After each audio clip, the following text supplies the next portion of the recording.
Thank you for tuning in to Radicards.com. I'm your host, Patrick Greeno, and this is Dan G. How's it going? Hey, Dan, how's it going? Pretty good, Pat. How are you? I'm doing all right, thank you. Good. So tell us what you brought today. So I brought a couple examples of like some of the most mysterious cards I think I own. There's not a whole lot of them out there, and there's not a whole lot of information, and it's kind of weird. So these are they were released in 2010, or they should have been released in 2010, and they are the 1990 20th anniversary of that year buybacks. And there's a lot of controversy about the cards and so forth. You can see there that it looks just like the 1990 because it's a buyback, and in the lower left-hand corner, there's the upper deck hologram that's die cut to say 20th anniversary, or it's stamped to say 20th anniversary. Nothing different about the cards themselves.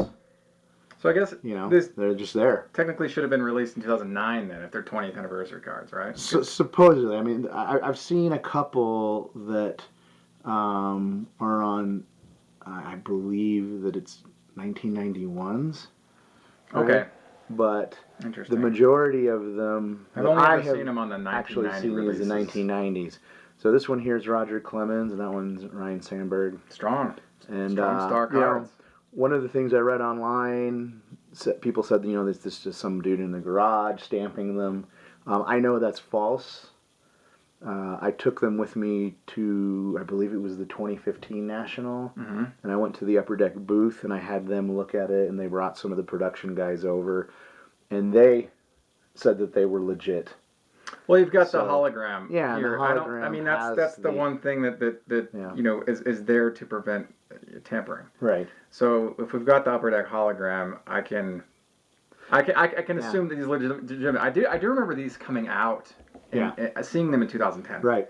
So the rumor was that they were case hits out of Series 2, but in 2010 Upper Deck supposedly lost their license. Yes. And so none of that Series 2 came out. And so I know that some of the things have trickled out that were supposed to be in that set. I have some of the Series 2 production cards that were serial numbered to 99. I think they were the golds. There's the Ryan Sandberg. And these were rumored to be case hits. So I guess this is akin to the bankruptcy stuff from Pinnacle in 1998 that was backdoored. Slated to be released, but once doors closed, people were like, well, we have all this product. We need to find a way to either you guys can have it or we have to trash it. So trash it, sell it, do what we can. Obviously, it's better to release it into the market, secondary, than it would be to put it in the garbage can. So I remember seeing these in abundance online in 2010 summertime and thinking similar things and wishing that Thomas made the Upper Deck set. Right. So that I can get one of these. And in retrospect, I probably should have gotten one just to have a type. Right. But I didn't get any of them, and I don't search for them actively, so I don't know how common they surface now. It's been I some years. Occasionally look, and I haven't seen any in a significant amount of time. Because the whole brick of these surfaced all at once. Right. I mean, I even read rumors somewhere that there was a man who bought a complete set. That somebody had either Upper Deck had the complete set, or somebody had assembled it. Something. I wonder if the Ben McDonald error card has the stamp. Who knows? That'd be amazing. I was looking for the McGuire, and it never surfaced. At least not while I was looking for it. So I did pick up some pretty good stars, though. I think I have a Barry Bonds, a Cal Ripken. Really? Yeah, no Griffey. That would have been a great one. That would have been a great one. Yeah. No, the Juan Gonzalez would have been a good one. That would have been a good Sammy Sosa would have been a fun one to have. Yeah, I saw the Sosa, but didn't get that one. I lost that one at an auction. But I think. Do you remember how much it went?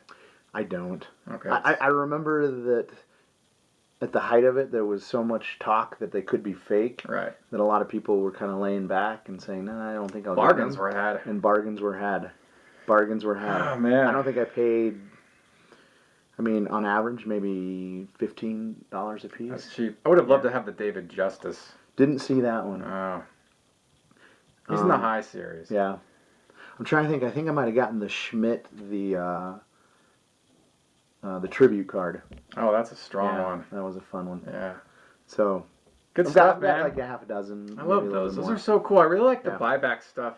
It's really like mystery behind buyback products. Really just anything under the umbrella of supposed to be released but wasn't.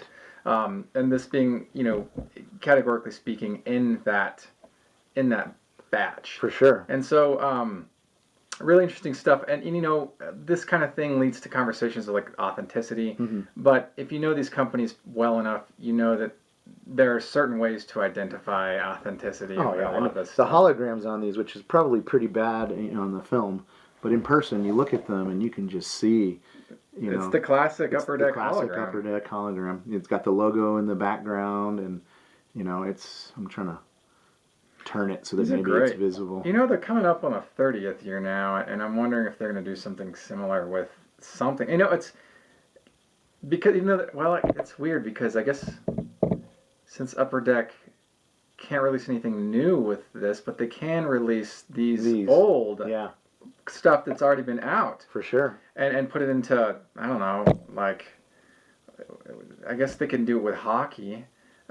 Since they have the hockey license. Now that's a sticky conversation because I don't know what legalities exist around releasing baseball products that have already been released years and years and years ago, even though they don't have the baseball license anymore. How do they get these back into market with baseball now? It was a multi-sport product is what I could think of, or it could be something associated with national promos. That would be another way to release buybacks in the future.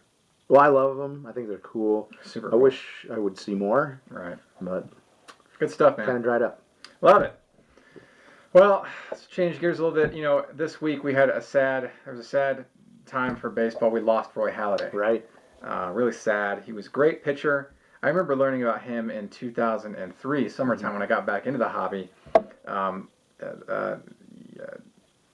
friend of mine was collecting Roy Halladay because she liked the way that his last name was spelled. Two A's. Not Holiday, it's Halladay. And so, in remembrance of Mr. Halladay, I'm showcasing one of my favorite cards of his. This is the 1997 Bowman's Best Atomic Refractor. This is one of his better cards. I really love this set a lot, just for one. It's one I'm loosely collecting. It's got like the same technology used on 97 Finest embossed refractors, but before, I think this came out before Finest, I don't remember. Whatever the case, this technology was used on Finest embossed refractors from the same year. Of course, these Bowman's Best cards are not embossed, but the other card that is great for his rookies, the other piece of this is the 1997 Bowman Chrome International Refractor. Which is another great card to have. It's a great looking card. Oh, they're fantastic. But it's just Halladay was put in products in '99 with a little rookie symbol, in '99, and so I remember back then identifying his true rookie card and finding his '97 stuff, and this in fact is his true rookie card stuff. So really dig this stuff a lot. Always remember Mr. Halladay as being he's a 2-time Cy Young Award winner. Just a great pitcher. He's a young dude, he's only 40 when he passed, and he spent some great years playing awesome baseball. So, do you have any memories of Mr. Halladay? Not anything that stands out. I just kind of thinking about his passing. I think he's fortunate. His children, were left behind. But he at least passed doing something he enjoyed. And, obviously taken from us too early. Very early. Too early, way early. But for sure, living on in our hearts, and, glad that he was doing something that he liked to do and that he enjoyed. Yeah, I guess that's a positive takeaway from this. I always think of death as being one of those like sacred events that humans go through, and it's never good to see people that we look up to go away. Those are hard conversations to have, and they're hard thoughts to have, and looking back on people I looked up to growing up, when they passed away, I was really upset. Yeah, it definitely is upsetting, but I look at it as it could be worse. You could be in a hospital bed, suffering. Truly. That's an interesting Yeah. angle. It truly is an interesting angle. So again, it was great to watch him play ball. He was a great pitcher. He's going to be missed by a lot of people, including his wife and kids. Right. So those are the ones I feel sorry for. Truly, I feel sorry for them too. I wish them all the best. Right. So this is the 97 Bowman's Best Atomic Refractor Roy Halladay rookie card. Dan, you have any final thoughts? No, I'm good. All right. Thank you for tuning in to Radicards.com. And until next time, enjoy collecting. Take care. If you like this content, please subscribe. Thank you. Enjoy collecting.